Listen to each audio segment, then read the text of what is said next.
नमस्कार, SKI media में आपका स्वागत है। मैं हूं अरविंद त्रिवेदी और आज मेरे साथ हैं डिप्टी डायरेक्टर नेहरू युवा केंद्र अरविंद श्रीधर साहब। ये एक विशेष मौका है जिस पे निश्चित तौर पर हमारे को दृष्टि डालना चाहिए कि देवास में रहते हुए भी यदि हम पूरे देश को देखें तो हम ये देखते हैं कि विकास की गंगा किस तरह से गांव-गांव, गली-गली पहुंच रही है, ये तो हम देखते हैं।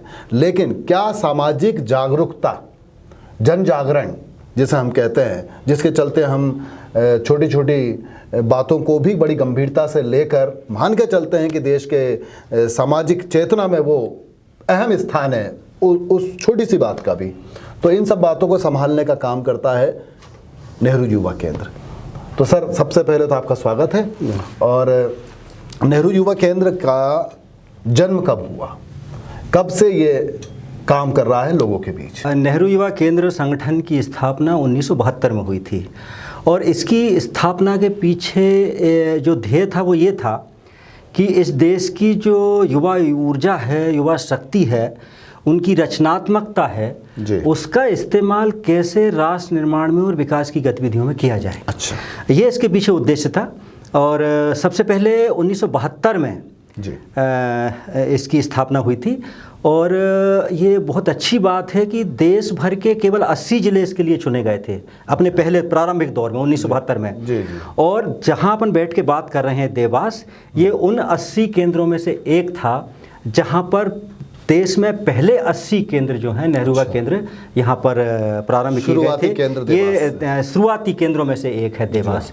तो इसके पीछे उद्देश्य यही था कि युवाओं की रचनात्मक ऊर्जा और उनकी जो ताकत है उसका इस्तेमाल कैसे हम राष्ट्र निर्माण की गतिविधियों में करें, इसके लिए इसकी स्थापना की गई थी। और विशेष रूप से इसके साथ जोड़ा गया था ग्रामीण अंचल के युवाओं को। अच्छा, क्योंकि शहरी क्षेत्र में प्रायः और संस्थाएं थीं जो युवाओं के लिए, छात्र छात्राओं के लिए काम कर रही थीं, लेकिन ग्रामीण क्षेत्र के युवा इस तरीके की किसी गतिविधि से अछूते थे। और उसी एक खाई को पाटने के लिए नेहरू युवा केंद्र की स्थापना 1972 में की गई थी। तो अब किस तरह से इसने अपने स्वरूप में परिवर्तन किया है, चुनौतियां बदली हैं, बदलते परिवेश में अब क्या सामने उद्देश्य लेके चल रहा है नेहरू युवा केंद्र? जी, अपनी स्थापना काल से ही नेहरू युवा केंद्र ने ग्रामीण अंचल को प्राथमिकता दी है और अभी भी हमारी प्राथमिकता ग्रामीण अंचल ही हैं। अच्छा, इसके लिए नेहरू युवा केंद्र संगठन ने एक अलग पूरे तौर तरीके इसके लिए अपनाए थे। और चूंकि अपना देश बड़ा विविधतापूर्ण है, इसमें अपन अगर पूरे देश को देखें तो बहुत सारी विविधताएं हैं, बहुत सारी भाषाएं हैं, बहुत सारी रीति रिवाज हैं, बहुत सारी विभिन्नताएं हैं। इसलिए हम अपने देश को अनेकता में एकता का एक सुंदरतम उदाहरण जो है दुनिया में बताते हैं। जनसंख्या भी बहुत बड़ी है, उस समय से भी बहुत बड़ी थी और अब तो अपन निरंतर जनसंख्या बढ़ती जा रही है। नियंत्रण करने की तमाम कोशिशों में भी कहीं ना कहीं नेहरू युवा केंद्र बहुत योगदान है। और फिर प्रयास ये किया गया कि इतनी बड़ी संख्या में युवा हमारे पास मौजूद हैं तो इन तक पहुंचा कैसे जाए। तो एक परिकल्पना की गई युवा मंडलों की। अच्छा, एक युवा मंडल का कॉन्सेप्ट आया जिसमें अलग अलग दौर में अलग अलग युवा की परिभाषा रही है। कभी 15 से 35 साल के लोगों को युवा माना जाता था। जो नवीनतम यूथ पॉलिसी है जो इस समय प्रचलन में है, उसके तहत जो है 15 से 29 वर्ष के युवाओं को हम युवा मानते हैं। तो इसके लिए संकल्पना ये की गई कि इंडिविजुअली, व्यक्तिगत रूप से एक एक युवा को जोड़ के और उनको फिर उनके व्यक्तित्व विकास के लिए बात करना या उनको एनर्जी का याद दिलाना, उनकी ऊर्जा के लिए उनको एक व्यक्ति तक जाना बड़ा संभव नहीं है। तो फिर ये संकल्पना की गई युवा मंडलों का गठन किया जाए। अच्छा। हमारे यहाँ सबसे छोटी इकाई जो होती है और सबसे महत्वपूर्ण जो इकाई है वो है हमारे युवा मंडल और महिला मंडल। तो 15 से 29 साल के जो युवा हैं, चाहे वो युवक हों या युवतियाँ हों, उनको हम लोग गांव स्तर पर संगठित करते हैं युवा मंडल और महिला मंडल के बैनर के नीचे। और फिर उस युवा और महिला मंडल को केंद्र में रखते हुए हम अपनी सारी गतिविधियां चलाते हैं। और मैं आपको बताऊं कि एकमात्र हमारा विभाग ऐसा है जो अपनी गतिविधियों के साथ आंदोलन शब्द जोड़ता है। अच्छा, हम लोग अपने आप को यूथ क्लब मूवमेंट बोलते हैं, युवा मंडल आंदोलन बोलते मतलब हैं। एक जन जागरण कि के लिए अभियान हाँ, या क्योंकि आंदोलन। हम किसी न किसी सामाजिक परिवर्तन की बात कर रहे हैं। आंदोलन हम तो किसी है। न किसी एक ऐसी यात्रा की बात कर रहे हैं जिसका आरंभ तो है, लेकिन कहाँ तक ये जाएगी, कहाँ क्या क्या हमको करना है, कौन कौन से लक्ष्य हासिल करना है, इसका कोई निश्चित नहीं है। चल निकले हैं, निरंतर जागरूकता की मिसाल। निरंतर यात्रा, नेहरूवा केंद्र संगठन निरंतर यात्रा है। अच्छा जी, तो इसमें हम लोग युवा मंडलों को अपने केंद्र में रखते हैं, और वही हमारी सबसे महत्वपूर्ण इकाई है जो नेहरू युवा केंद्र की सारी गतिविधियां जो लोग करते हैं। मतलब गतिविधियों से दर्शकों एक बात जो उभर के आई वो ये है कि हर क्षेत्र का अपना एक स्पेसिफिक अंदाज होता है। बिल्कुल। एक क्षेत्र विशेष में ही काम करता है और उसमें फिर उपलब्धि और उद्देश्य हासिल करता है।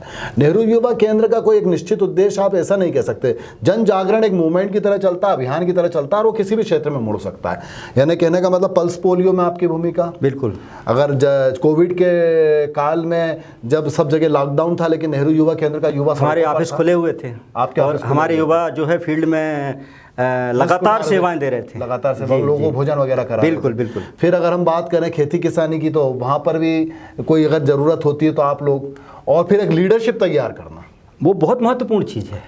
हमारा एक बड़ा लोकप्रिय कार्यक्रम है यूथ लीडरशिप ट्रेनिंग प्रोग्राम, युवा नेतृत्व विकास प्रशिक्षण शिविर। अच्छा। हमारा बड़ा महत्वपूर्ण कार्यक्रम है वो।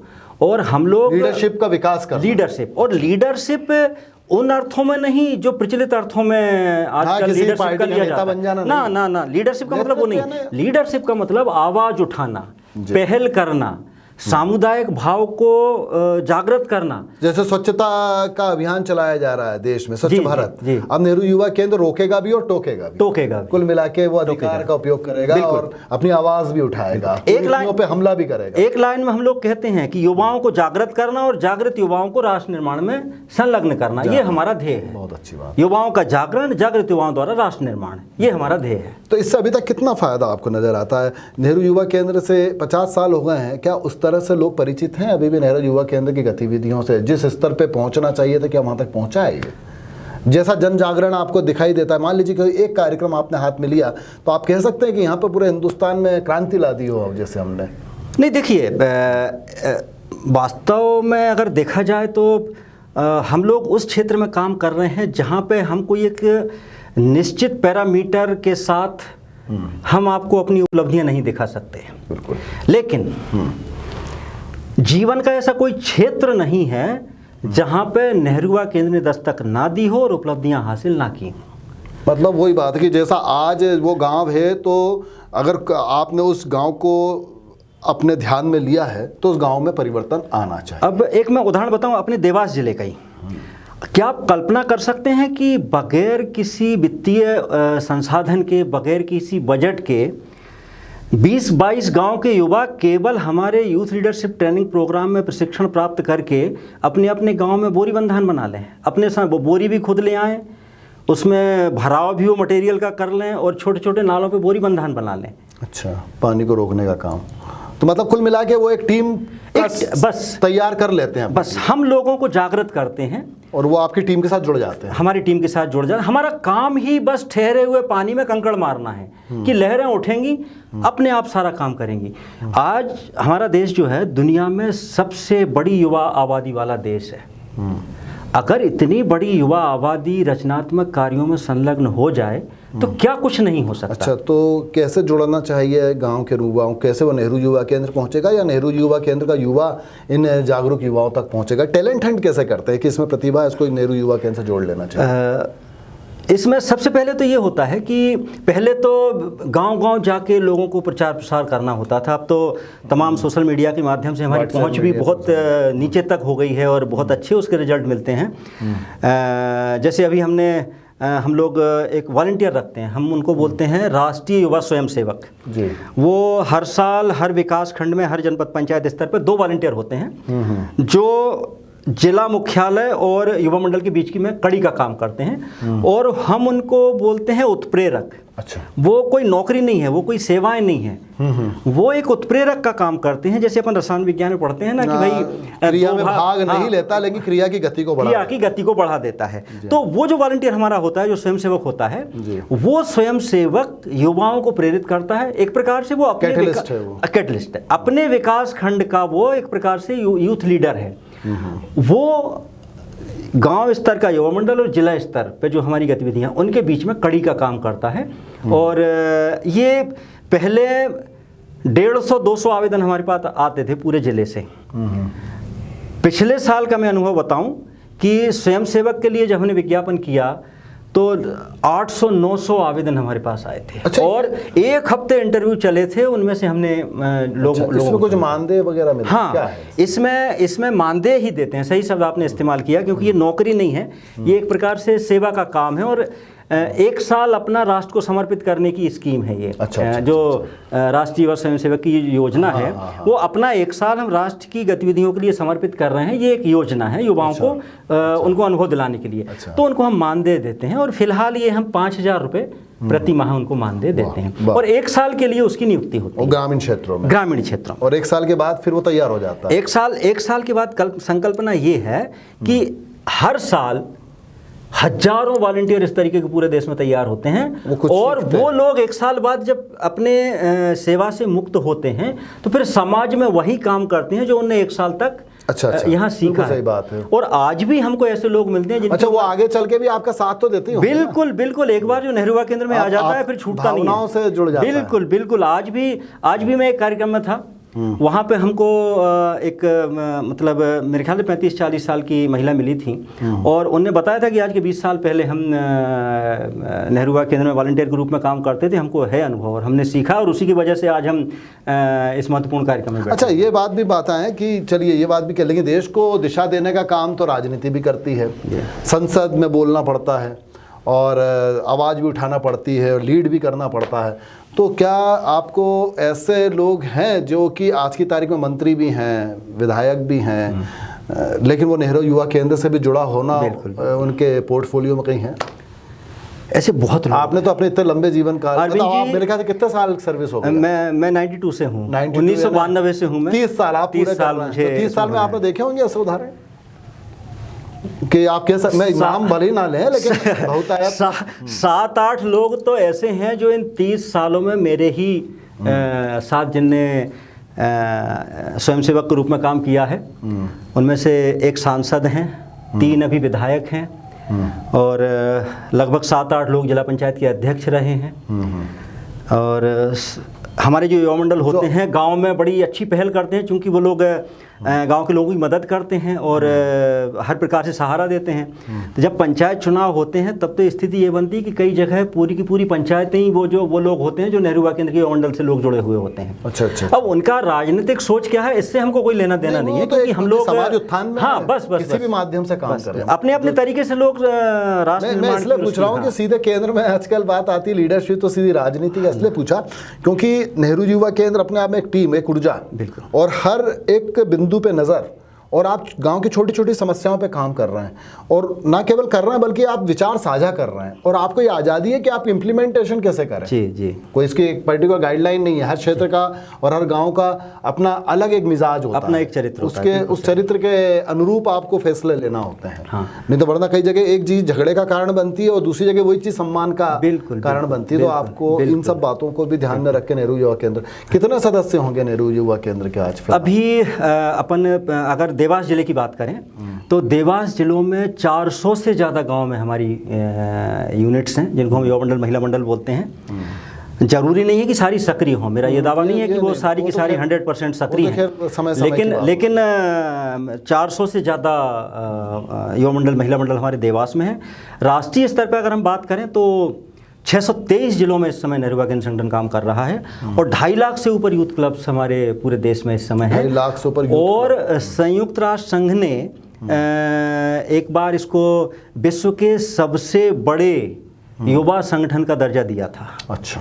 आज भी हमारा जो मोनो जो बना रहता है NYKS का, उसके नीचे लिखा हुआ है वर्ल्ड्स लार्जेस्ट यूथ नेटवर्क। अच्छा। उसके नीचे लिखा हुआ, आप देखना कभी उसको। अच्छा। उसके नीचे लिखा हुआ है। जी जी। तो ये बहुत बड़ा है और इसमें एक प्रसन्नता की बात ये है और हम लोगों को बड़ा सेटिस्फेक्शन मिलता है, संतुष्टि मिलती है कि हम लोग गांव के एक मोहल्ले से लगाकर, एक फलिए टोले मजरे से लगाकर नेशनल लेवल तक है, राष्ट्रीय स्तर तक है।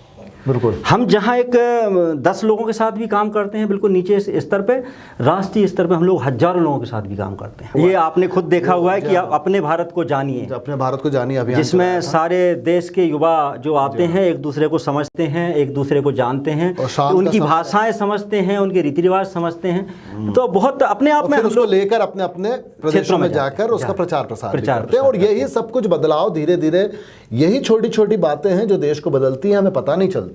अब ये देश बदल रहा है, इसमें नेहरू युवा केंद्र कहाँ है वो दिखाई नहीं देगा, लेकिन वो जो उसका काम है जमीनी स्तर पर वो जो कर रहे हैं उससे एक चेतना का संचार हो रहा है, वो चेतना फैल रही है और वो उसमें नेहरू युवा केंद्र का भी अपना एक योगदान है। अच्छा, इसमें युवा संसद का भी कंसेप्ट है। युवा संसद यानी एक डिबेट कंपटीशन होता है, भाषण प्रतियोगिताएं होती हैं, एक विषय ले लिया जाता है और विषय पे पूरा देश फिर इकट्ठा होता है अलग अलग खंडों में और उसमें से फिर वो चुनाव होता है। तो युवा सांसद भी चुनी जाती है, जिससे कि संसद में जिस तरह से आप देखते हैं गरजते हुए बोलते हुए लोगों को, तो एक तरह का युवा संसद के माध्यम से अपनी बात को प्रखरता से हजारों लोगों के बीच में रखने वाला युवा भी यहाँ पे तैयार किया जाता है, विभिन्न प्रतियोगिताओं के माध्यम से वो जाता है। तो ये सब कुछ है, मतलब आप बोल भी सकते हैं, समझ भी सकते हैं, जो भी कुछ आपके पास है उसको लेके आप नेहरू युवा केंद्र का दरवाजा खटखटा सकते हैं और देश के सामाजिक उत्थान में योगदान दे सकते हैं। बहुत बहुत धन्यवाद अरविंद श्रीधर साहब, बहुत विस्तार से आपने जानकारी दी।